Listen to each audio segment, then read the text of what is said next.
Welcome to Unseen Fortunes. I'm Leah Chow. I hope everyone had a great weekend and a good start of the week. I don't know if you realize this, but the national debate of who actually won the 2020 presidential election is now a fight over whether the election was rigged by fraud.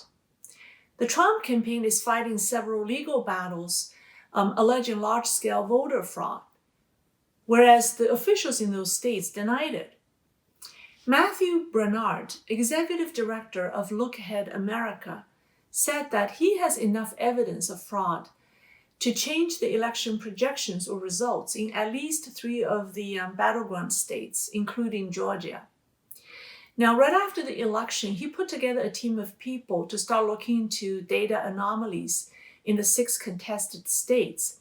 They initially found 1.25 million votes that have issues, and they analyzed the data by cross-referencing on key information such as birthdays and phone numbers to other databases.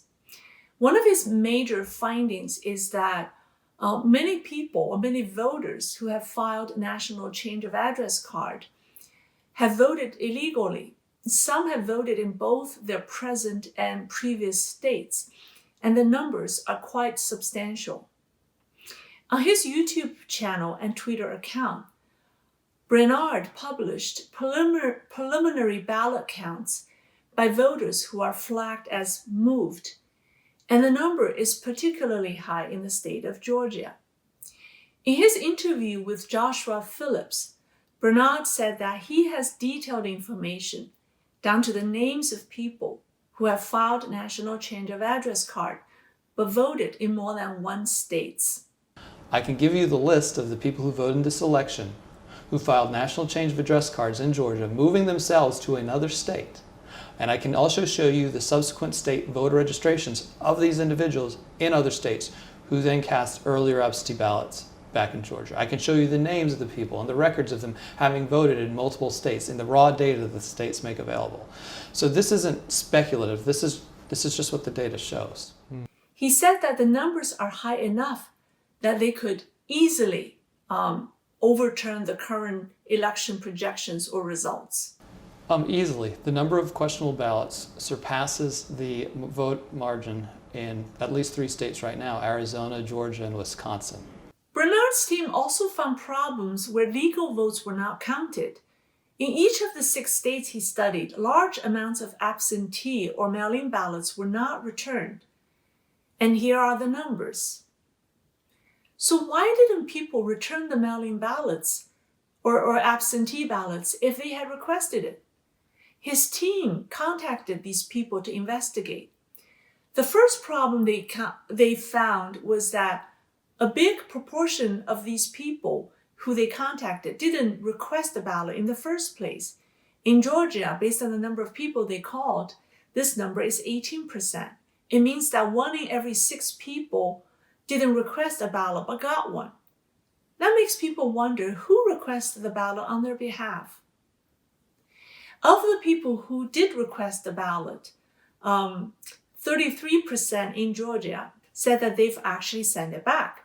It means that 1 in every 3 people who requested the ballot in this bucket of not returned pool actually sent it back. But the state of Georgia obviously doesn't have the ballot, or else they wouldn't be in this pool. So what happened to those ballots? And how big is the problem? And would that have changed the election results?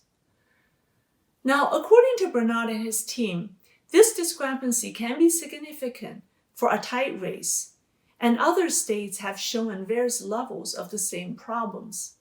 But I have no confidence that Joe Biden is the deserved winner of this election based on our findings and the current results of the election in the states of Wisconsin, Georgia, and Arizona, and potentially other states.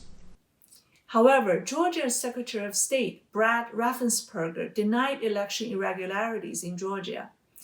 He recently wrote an op-ed in USA Today saying, quote, "By all accounts, Georgia had a wildly successful and smooth election." Now, on November 25th, a lawsuit was filed on behalf of John Wood, the president of Georgia's Voters Alliance, against Raffensperger and Georgia's governor, Brian Kemp. Using Braynard's calculations as part of the evidence, the law case alleges that the number of illegal ballots counted and the number of legal ballots not counted in Georgia totaled over 200,000. The lawsuit asked the court to nullify the state's election results. Thank you for watching. If you enjoy our content, please like, subscribe, and share. We'll see you next time.